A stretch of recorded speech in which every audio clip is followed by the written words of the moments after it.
পবিত্র ঈদ উল ফিতর উপলক্ষে বদলে গেছে দুর্গাপুর আত্রাখালী ব্রিজের সৌন্দর্য। এর পূর্বে এমন সৌন্দর্য দেখা যায়নি আত্রাখালী ব্রিজে, যেখানে হাজার হাজার মানুষ এই সৌন্দর্য দেখতে ভিড় করছেন এই চাঁদ রাতে।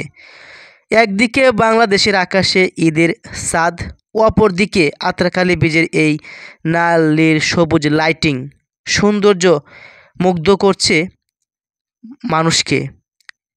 এই সৌন্দর্য দেখতেই ভিড় করছে হাজার হাজার দেশ বিদেশের অসংখ্য মানুষ। অনেকে শহর থেকে গ্রামে ফিরে এই সৌন্দর্য দেখে অবাক হয়েছে যে এমন সৌন্দর্য আর কখনো আত্রাখালী দেখা যায়নি।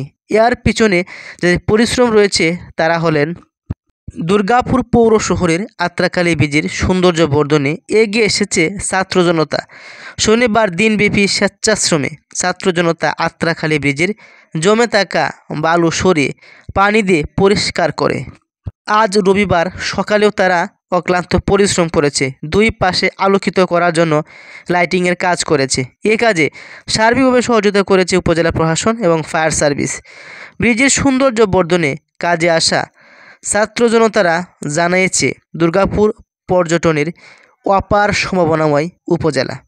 এই আত্রাখালী ব্রিজ থেকে দাঁড়িয়ে উপভোগ করা যায় সোমেশ্বরী নদীর দৃশ্যসহ সীমান্তের পাহাড়ের অপরূপ সৌন্দর্য। ঈদকে সামনে রেখে আমরা এই কাজ করেছি যাতে এ ব্রিজে চাঁদ রাত সেলিব্রেশন সহ ঈদে একটি সুন্দর সময় সকলে মিলে কাটাতে পারি। ছাত্র জনতার এমন উদ্যোগ দেখে খুশি দুর্গাপুরবাসী, অবাক বিদেশিরাও। তারা ভেবেছে সত্যি বদলে গেছে বাংলাদেশের প্রতিটি মানুষের মন মানসিকতা এবং ছাত্রদের এই হাতের ছোঁয়ায় বদলে যাচ্ছে গোটা বাংলাদেশ। ছাত্র এবং জনতা এভাবে এগিয়ে যাবে।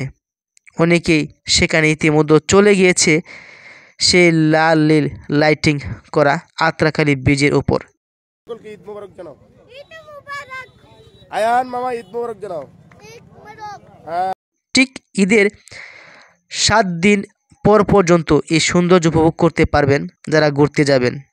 হয়তো এই ভিডিও শেয়ার করার মাধ্যমে আগামীকাল থেকে ভিড় করবে অসংখ্য দর্শনার্থী। বিশেষ করে যারা দূর থেকে আসবেন তারাও মুগ্ধ হবেন এই সৌন্দর্য দেখে। কেউ সেলফি, কেউ ভিডিওতেও ব্যস্ত সময় পার করছেন ওখানে দাঁড়িয়ে।